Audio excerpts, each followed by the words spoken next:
This week on our special New Year's edition of GameSpot TV, we look back at the year that was on the PC and on the console and run down the best games and the biggest disappointments of '99. And we have an in-depth look at hardware with the fastest graphics cards, processors, and latest innovations. And if that doesn't have your brain spinning, we look to the future of gaming. What can we expect in the new millennium? Stick around. It's game time.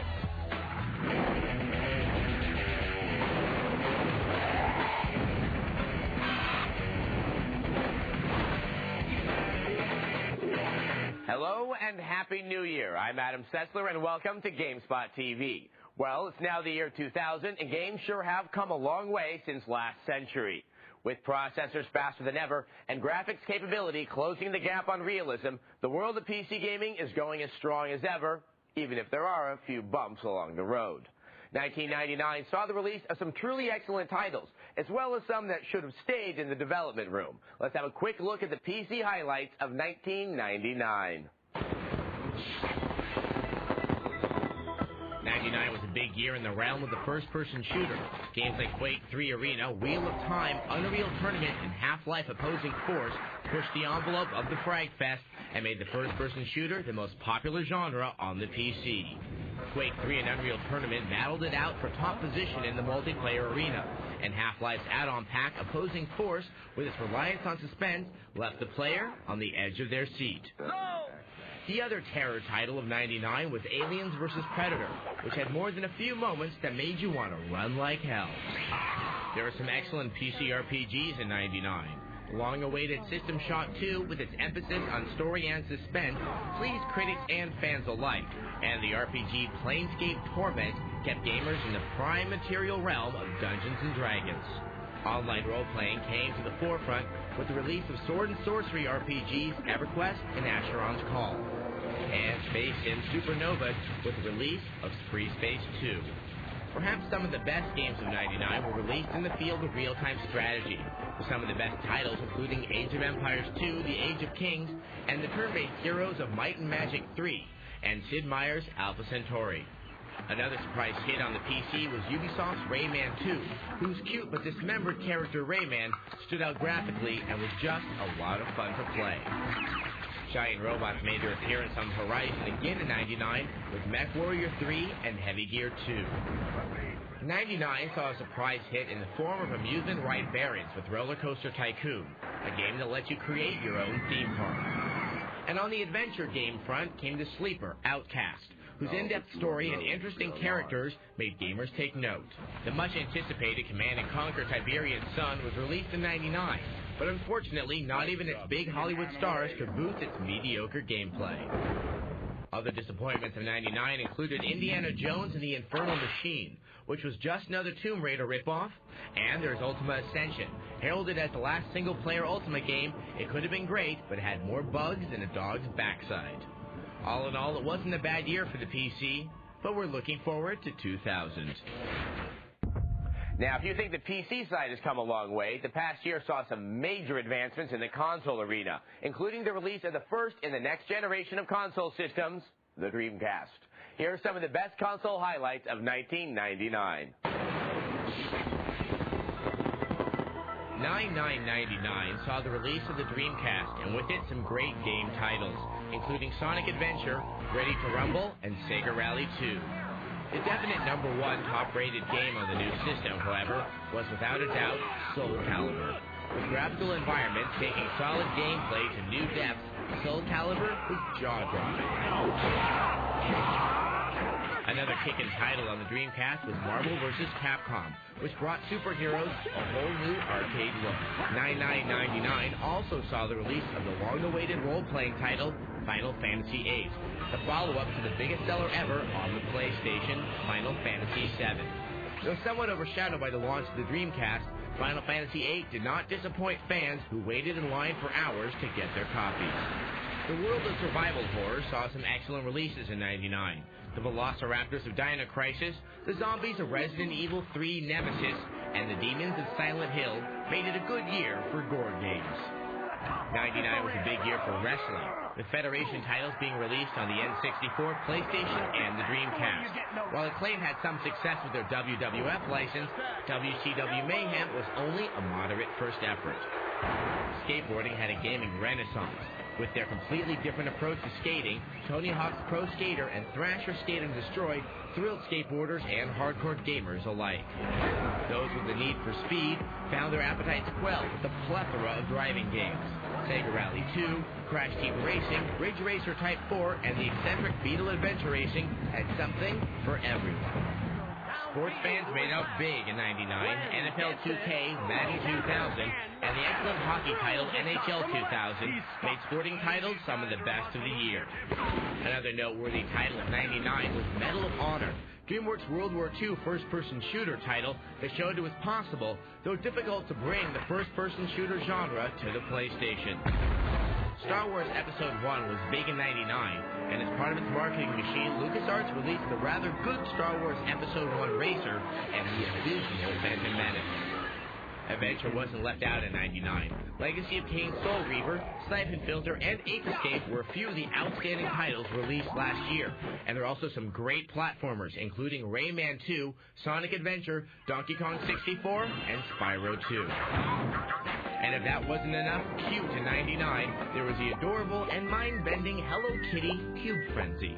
And of course, Pokemon, the craze that swept the world, with the cute little Pikachu and the adorable Pokemon Snap. Now, if you're tantalized and now looking for in-depth reviews of all the games featured in our console and PC packages, you can find them at GameSpot and VideoGames.com. And you can see our console and PC features again in real video at the GameSpot TV website inside ZDTVMultimedia.com. Coming up on GameSpot TV, we reveal the results of our viewer poll on the best games of the century. Who will take the prize? Kwong, Half-Life, Final Fantasy. And later on in the show, we'll be running down the latest in hardware technology to keep you on the cutting edge.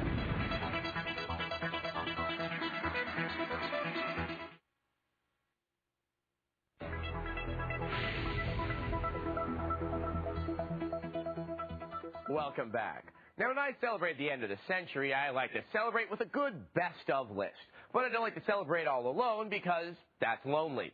So we decided to ask you, oh loyal viewers, to let us know what your thoughts were on the best game of the century. And now, the moment of truth.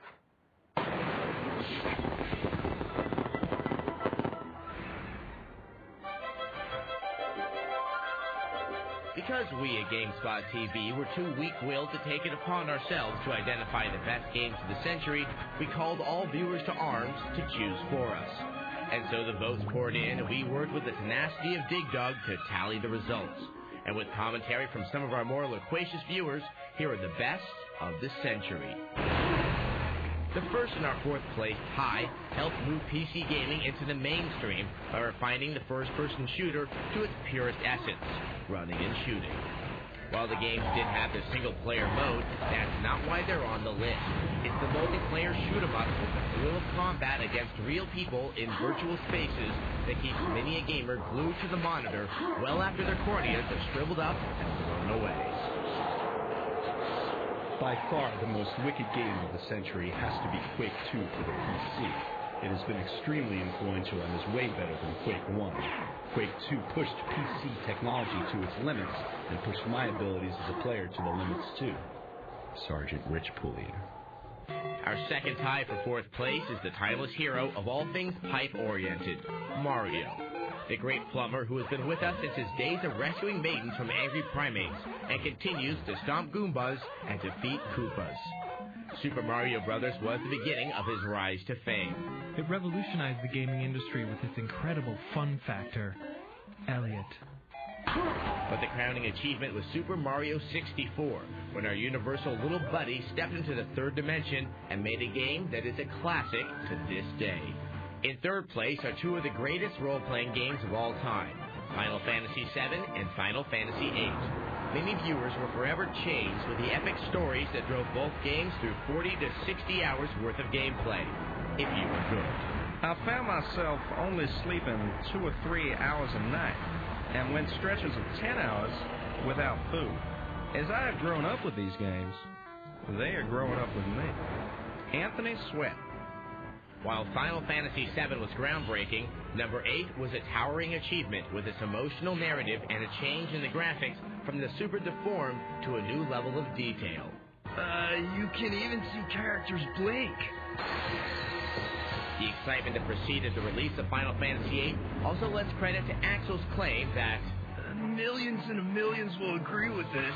The game is just awesome. And the sales figures will also tell you the same. The second-place game is the undisputed masterpiece of the first-person shooter. Valve's Half-Life presented a nail-biting story wrapped in some vicious AI to create an altogether gripping gaming experience. The storyline is just so incredible, I didn't sleep for a night. Galahad. But outside of unpleasant beasties and humans, the game delivered a pervasive sense of dread from beginning to end, placing you somewhere on the edge of the end of the world, with the game only making life worse and worse for poor Gordon Freeman. Half-Life will always be the greatest, even when it's said to be a classic. Mike Rock, 11. But the undisputed favorite game of GameSpot TV viewers stars a less than full-sized hero in a simple felt outfit. Link, the hero of the Zelda series, which has been with us since 1986 and has held on to the imagination of gamers ever since. Many people sent in impassioned votes for the SNES title The Legend of Zelda: A Link to the Past as an example of when the series matured into a masterpiece for the system. But the overwhelming number of levers pulled were for the N64's Legend of Zelda: Ocarina of Time. The graphics convey Miyamoto's vision in a vivid, involving world. The non-linear gameplay and having to adapt to any situation the game throws at you makes for something that seamlessly blends puzzle solving and combat in a complete package, making Legend of Zelda: The Ocarina of Time the game of the century, not Jiran. And so the democratic wheels have been spun here at GameSpot TV, and we commend all those who raise their voice and cast their vote for the game of the century. And since chess is already a few hundred years old, we couldn't agree with you more. If you're looking for the full results of our Viewers' Choice poll, come to our website. We'll have the list of games you voted for, as well as our Viewers' Choice feature in real video. And if you didn't get a chance to cast your vote, don't worry. Come take our Year 2000 poll and let us know what game you're most looking forward to this year. Coming up on GameSpot TV, we explore the present and future of gaming hardware. How will graphics cards and processor chips change the face of gaming in the near and distant future?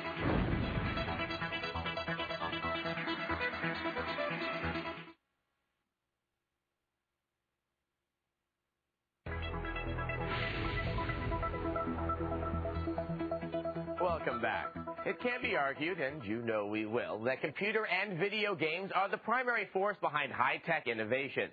PC games continue to push the envelope with the latest graphics cards and sound cards. Now, game controllers have gone beyond the typical button pressing and pointing with new game peripherals that let you feel that bass fighting when you're fishing, or feel the bumps of the road when you're driving.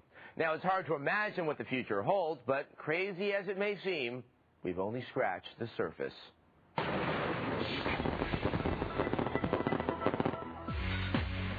It just seems like yesterday when the ability to point and shoot were enough to play computer and video games. Today, the level of sophistication of gamers has grown exponentially, and the demand for immersion has never been louder. The demand has yielded exciting new technologies. The advent of force feedback in the mid-90s enabled players to feel the game through jolts and vibrations. Using gears and motors, force feedback-enabled controllers, for instance, can simulate G-force when playing flight sims or road and car conditions when racing, and it will get even better. I even saw a demo where they specify, for example, a low blow around the knees if you're a football player feels different than a block to the chest or to the head. In addition, future game systems like the PlayStation 2 will integrate force feedback and analog design to its controllers. The new PlayStation 2 controller is also going to feature analog buttons, so depending on how hard you press the button will translate into how hard your character punches on screen or how hard he accelerates on the gas. And similar to any car race, speed is king in electronic gaming. Right now, I think the fastest card on the market, the GeForce from NVIDIA, pushes 15 million polygons a second. Down the pipe, 3D Effects has a card called the Voodoo 5, which is rumored to push 1.5 billion pixels per second. The trend in both PC and console gaming is to render as many polygons and pixels as fast as the game platform will allow. New and upcoming graphics cards for the PC are being designed to do all the number crunching to free up the main processor. The upcoming console system from Nintendo, codenamed Dolphin, hopes to render fast and produce high-quality graphics by using IBM's Micron Copper technology and a new graphics chip from ArtX. As impressive as these graphics might be, 3DFX co-founder Scott Sellers believes we've barely scratched the surface of graphics technology. Clearly, as far as we've come, we are way away from being able to render those sorts of digital Hollywood special effects in real time on a PC. So we see that, until we can do a Toy Story in real time, before we can do a Matrix in real time, that's the level of expectation that the broader market is expecting, and that's exactly what our vision is moving forward to be able to accomplish that. Everyone agrees that the internet is the future medium of gaming, but have you ever tried playing through the archaic analog phone system? Industry watchers see gamers moving to DSL or cable lines as the next trend in gaming. And when everything is said and done, GameSpot editor Amir Ajami foresees a shift in where electronic gaming is played. PC gaming will move away from the bedroom or the office and into the living room. It'll have a convergence with consoles. One thing is for sure, electronic gaming is on fast forward without any stop sign in sight. Of course, electronic gaming is not just an indoor activity. Portable gaming devices like the GameCon, the Neo Geo Pocket, and the ever-ubiquitous Game Boy Color are great options for the busy gamer. The next step in mobile gaming might not just be portable, but wearable. Here are some possibilities.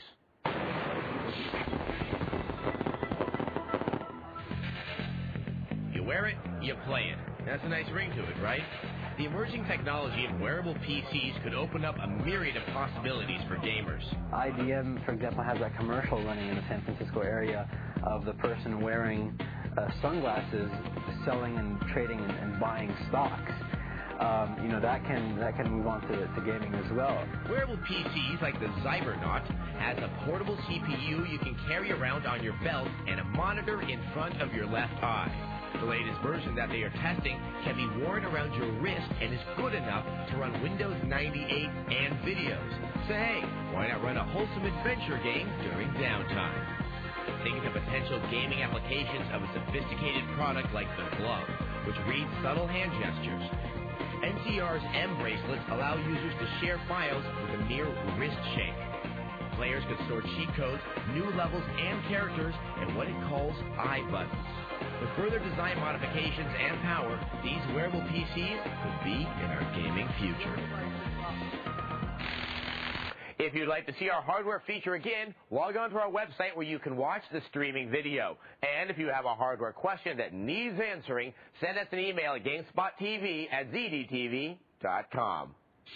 Coming up on GameSpot TV, we look at the future of gaming. What can we expect in the next generation of console systems? And what are going to be the hottest titles on the PC this coming year?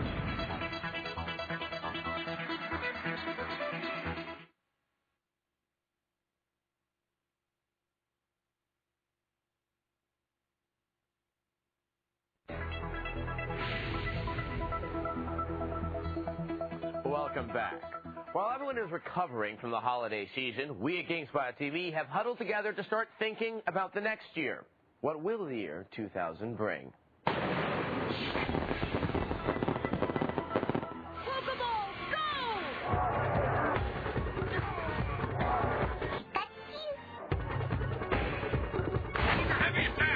While 1999 isn't quite a year for the electronic entertainment industry, a new century looks to be quite a time for games.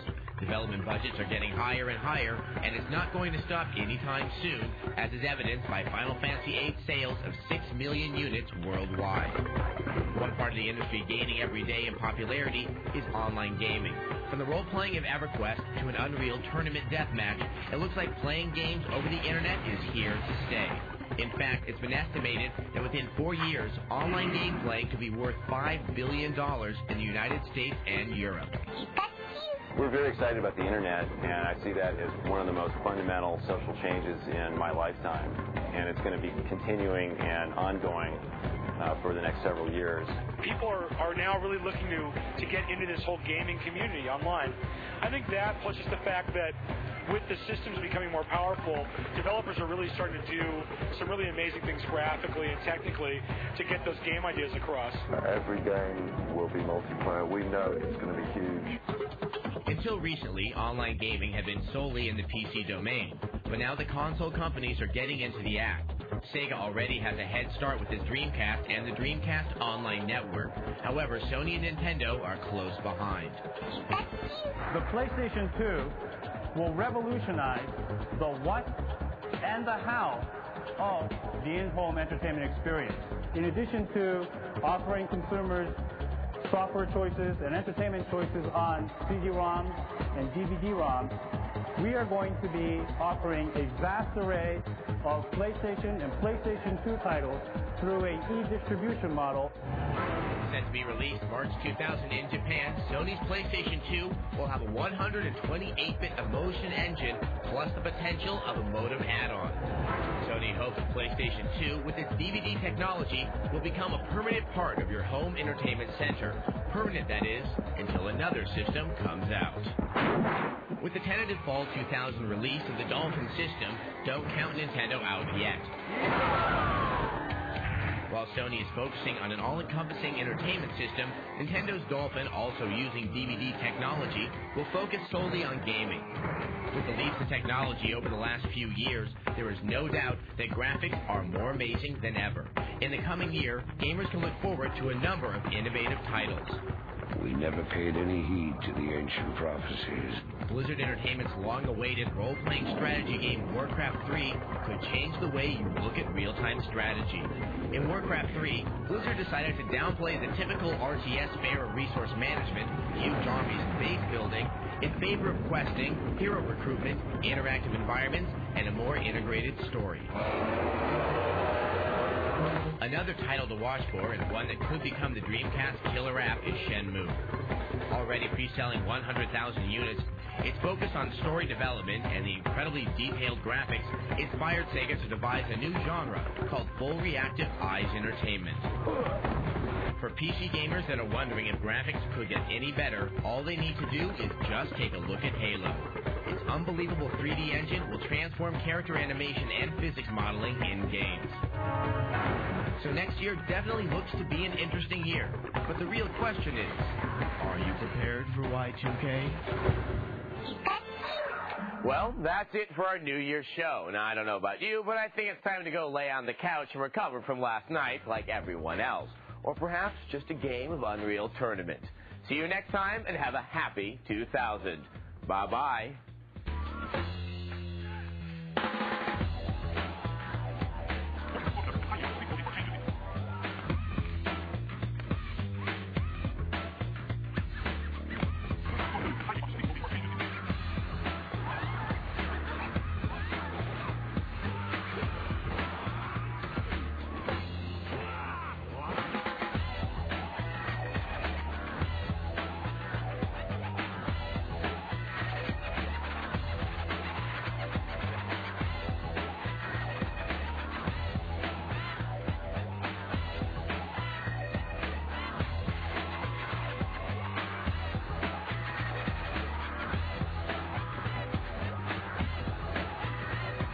Never paid any heed to the ancient prophecies.